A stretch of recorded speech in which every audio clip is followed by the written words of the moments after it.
राधे राधे। कार्तिक मास महात्म कथा अध्याय 6। नारद जी बोले, जब 2 घड़ी रात बाकी रहे तब तुलसी की मृत्यु का वस्त्र और कलश लेकर जलाशय पर जाए। कार्तिक में जहाँ कहीं भी प्रत्येक जलाशय की अपेक्षा जलाशय के जल में स्नान करना चाहिए। गर्म जल की अपेक्षा ठंडे जल में स्नान करने से 10 गुना पुण्य होता है। उससे 100 गुना पुण्य बाहरी कुएं के जल में स्नान करने से होता है। उससे अधिक पुण्य बावड़ी में और उससे भी अधिक पुण्य पोखर में स्नान करने से होता है। उससे 10 गुना झरनों में और उससे भी अधिक पुण्य कार्तिक में नदी स्नान करने से होता है। उससे भी 10 गुना पुण्य वहाँ होता है जहाँ 2 नदियों का संगम हो, और यदि कहीं 3 नदियों का संगम हो तो तब तो पुण्य की कोई सीमा ही नहीं। स्नान के पहले भगवान का ध्यान करके स्नानार्थ संकल्प करना चाहिए। फिर तीर्थ में उपस्थित देवताओं को क्रमशः अर्घ्य, आचमनी आदि देना चाहिए।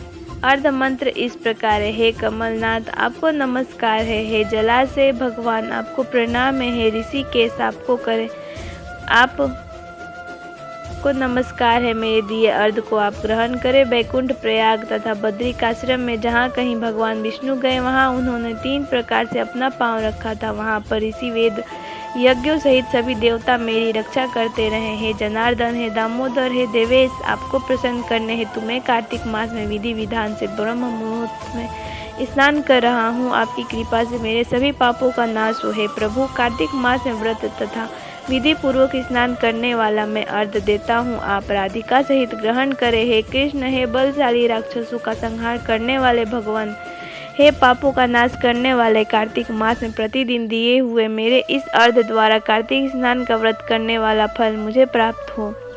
तत्पश्चात विष्णु, शिव तथा सूर्य का ध्यान करके जल में प्रवेश कर नाभि के बराबर जल में खड़े होकर विधि पूर्वक स्नान करना चाहिए।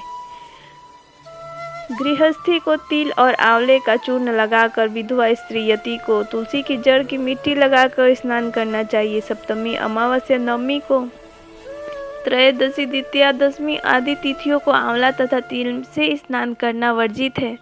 स्नान करते हुए निम्न शब्दों का उच्चारण करना चाहिए: जिस भक्ति भाव से भगवान ने देवताओं के कार्य के लिए 3 प्रकार का रूप धारण किया था, वही पापों का नाश करने वाले भगवान विष्णु अपनी कृपा से मुझे पवित्र बनाए। जो अमनुष्य भगवान विष्णु की आज्ञा से कार्तिक व्रत करता है, उसकी इंद्रादि सभी देवता रक्षा करते हैं, इसलिए वह मुझको पवित्र करे। बीजों, रहस्यों तथा यज्ञों सहित वेदों के मंत्र, कश्यप आदि ऋषि, इंद्रादि देवता मुझे पवित्र करे। अदिति आदि सभी नारियां, यज्ञ, सिद्ध, सर्प और समस्त औषधियों और तीनों लोकों के पहाड़ मुझे पवित्र करे। इस प्रकार कहकर स्नान करने के बाद मनुष्यों को हाथ में पवित्र धारण करके देवता, ऋषि, मनुष्य तथा पितरों का विधि पूर्वक तर्पण करना चाहिए। तर्पण करते समय तर्पण में जितने तिल रहते हैं उतने वर्ष पर्यंत व्रती के पितृगण स्वर्ग में वास करते हैं। इसके बाद व्रती को जल से निकलकर शुद्ध वस्त्र धारण करने चाहिए। सभी तीर्थों के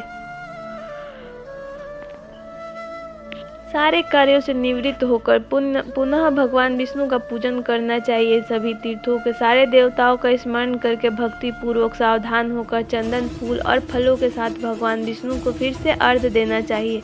अर्घ्य के मंत्र का अर्थ इस प्रकार है: मैंने पवित्र कार्तिक मास में स्नान किया है विष्णु, राधा के साथ आप मेरे दिए अर्घ्य को ग्रहण करें। तत्पश्चात चंदन, फूल और तांबूल आदि से वेद पाठी ब्राह्मणों का श्रद्धा पूर्वक पूजन करें और बारंबार नमस्कार करें। ब्राह्मणों को दाएं पांव में तीर्थों का वास होता है, मुंह में वेद और समस्त अंगों में देवताओं का वास होता है। अपने कल्याण की इच्छा रखने वाले मनुष्य को इनका न तो अपमान करना चाहिए, न ही इनका विरोध करना चाहिए। फिर एकाग्रचित होकर भगवान विष्णु की प्रिय तुलसी जी का पूजन करना चाहिए। उनकी परिक्रमा करके उनको प्रणाम करनी चाहिए। हे देवी, हे तुलसी, देवताओं ने ही प्राचीन काल में तुम्हारा निर्माण किया और ऋषियों ने तुम्हारी पूजा की है। विष्णु प्रिय तुलसी आपको नमस्कार है, आप मेरा समस्त पापों को नष्ट करें। इस प्रकार के मनुष्य भक्ति पूर्वक कार्तिक व्रत का अनुष्ठान करते हैं। वे संसार के सभी सुखों को भोगते हुए अंत में मोक्ष को प्राप्त करते हैं।